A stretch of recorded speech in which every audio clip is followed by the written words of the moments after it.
السلام علیکم ناظرین، آپ دیکھتے ہیں ہم ہمیشہ ایک پازیٹیو میسیج لے کے آپ کی خدمت میں حاضر ہوتے ہیں۔ آج بھی ایک ایسی معاشرے کی بیٹی میرے ساتھ موجود ہے جو کہ اپنے مسائل کو لے کے کافی پریشان ہے، تو آئیے ان کے جو بھی مسائل ہیں ان سے جانتے ہیں۔ السلام علیکم۔ وعلیکم السلام۔ اچھا مجھے بتائیے گا کیا مسئلے مسائل ہیں؟ ہر دوسرے انسان کی زندگی میں مسئلے مسائل ہوتے ہیں اور وہ بہت پریشان ہوتا ہے اپنے مسائل کو لے کے، تو آپ اپنے مسائل کو لے کے کس حد تک پریشان ہیں؟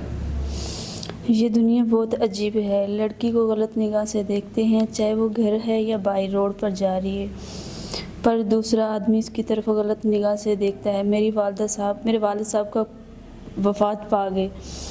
وفات کے بعد والدہ نے دوسری شادی کر لی۔ ظاہر بات ہے کہ میں نے والد کے ساتھ ہی رہنا تھا، اور میری والدہ اور میری ماں کے شوہر کی مجھ پر غلط نگاہ تھی۔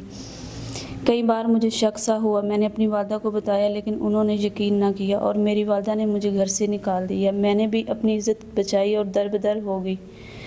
میں اپنی عزت کی خاطر در در کی ٹھوکریں تو منظور کی، لیکن اپنی عزت کو آنچ تک نہ آنے دی۔ عورت کی عزت مرد کے ساتھ، تو میں نے یہ فیصلہ کیا کوئی نیک مرد مجھے ملے شوہر کی صورت میں مجھے عزت دے، میں اس نیک دل انسان کے ساتھ نکاح کے لیے تیار ہوں۔ ناظرین، بہن نے کہا کہ وہ ایک ایسے نیک دل انسان کے لیے نکاح کے لیے تیار ہیں جو ان کے مسائل کو حل کرے۔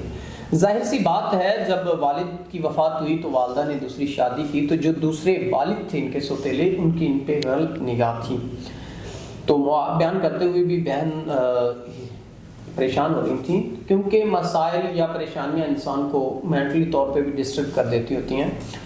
تو ہمیں محافظ بننا چاہیے، اور بہن نے نکاح کا پیغام دیا، تو ہم امید کرتے ہیں کوئی نیک انسان ان کے معاملات زندگی کو بہتر طریقے سے دیکھتے ہوئے ان کے ساتھ نکاح کرے گا۔ تو اسی کے ساتھ اپنے میزبان نواب احمد کو دیں اجازت۔ خدا حافظ۔